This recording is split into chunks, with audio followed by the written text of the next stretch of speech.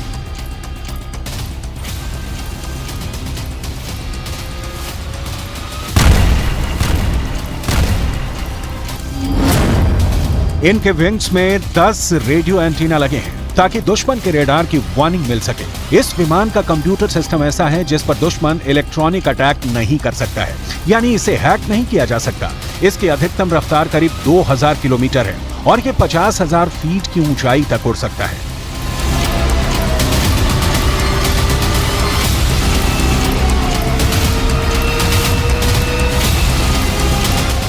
America ने Israel के आसपास यूरोप और बाकी अड्डों पर फाइटर जेट की तैनाती बढ़ाने का फैसला किया है ताकि इजरायल पर कोई हमला न कर सके। इजरायल की वायुसेना पहले से ही एक्टिव है और इस कोशिश के बाद इजरायल को अमेरिका से एक नई ताकत मिलेगी और इस युद्ध में इजरायल पुरजोर ताकत के साथ लड़ेगा। गाजा पर चढ़ाई के लिए इजरायल की फोर्स ने उसे चारों तरफ से घेरा हुआ है। गाजा के बाहर इजरायल के टैंक गोले बारूद के साथ खड़े हुए हैं। कमांड सेंटर से जैसा ऑर्डर आएगा ये उसके हिसाब से आगे बढ़ेंगे, लेकिन गाजा के अलावा बड़ा दबाव लेबनान बॉर्डर पर नजर आ रहा है।